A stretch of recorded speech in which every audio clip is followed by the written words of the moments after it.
Iqbal Zulkifli menangis kena kecam.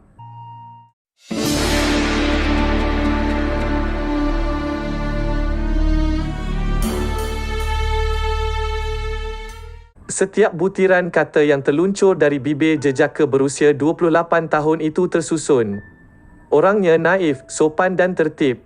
Semuanya jelas terpampang depan mata pemilik nama Ahmad Iqbal Zulkifli itu seorang yang budiman. Biarpun penat dengan jadual harian yang padat, dia masih hadir dengan senyuman. Itulah Iqbal, jejaka yang tiba-tiba meledak menjadi buah bulut netizen. Bukannya tentang perkara baik, tetapi terpalit lumpur dek siri kontroversi berpanjangan. Bermula dengan isu kahwin tak jadi dengan usahawan kosmetik terkenal Datuk Seri Vida sehinggalah percubaannya menjadi penyanyi menerusi single sulung berjudul Hujan tahun lalu. Setiap perilaku pemuda kelahiran Pasir Mas, Kelantan itu mengundang rasa jijik masyarakat. Satu persatu tohmahan netizen terpaksa ditelan sehingga akhirnya dia mengambil keputusan berhijrah sementara ke Indonesia sekitar November tahun lalu.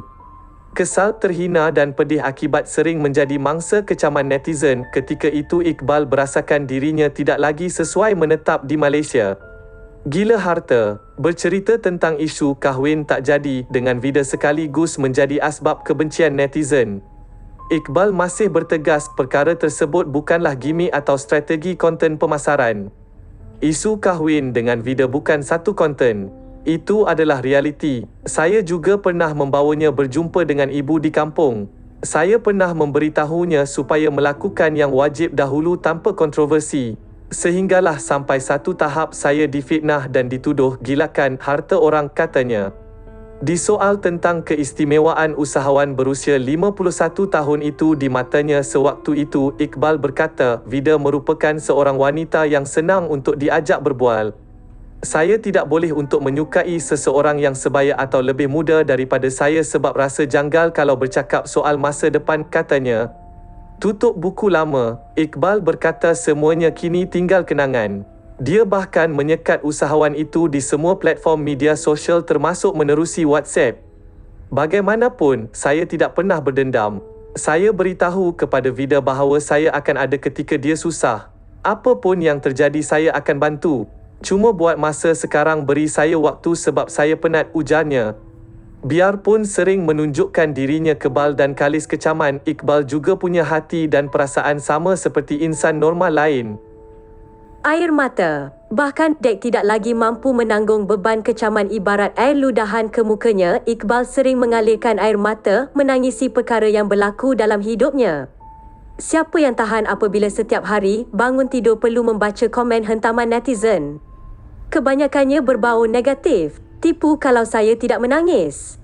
Kejujuran saya disalahertikan. Sampaikan ketika saya berjalan-jalan di pusat beli belah orang panggil dan gelar saya dengan panggilan babi. Sedih, tapi saya okey sebab saya tahu diri saya. Prinsip saya tidak sama seperti orang lain, katanya. Dalam nada sebab, sesekali terlihat kelopak matanya bergenang. Hampir tumpah namun ditahan dengan helaan nafas panjang. Sekarang, saya lebih menjadi diri sendiri. Kalau bersendirian, tanpa sedar air mata saya mengalir. Saya sendiri pun pelik sebab ingatkan saya sudah kebal.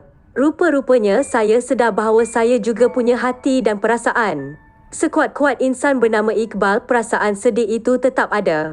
Jelasnya, jatuh cinta tidak menoleh ke belakang walaupun sentiasa dihujani dengan kritikan. Iqbal mengorak langkah apabila terjun ke bidang lakonan atas ajakan pengarah tersohor Erma Fatimah menerusi drama berjudul Perempuan Itu. Bakal disiarkan menerusi TV3, Iqbal mengakui sudah mula jatuh cinta dengan dunia lakonan, walhal awalnya dia pernah hampir berputus asa ketika hari pertama menjejakkan kaki di set penggambaran. Dia gagal memberikan persembahan yang baik.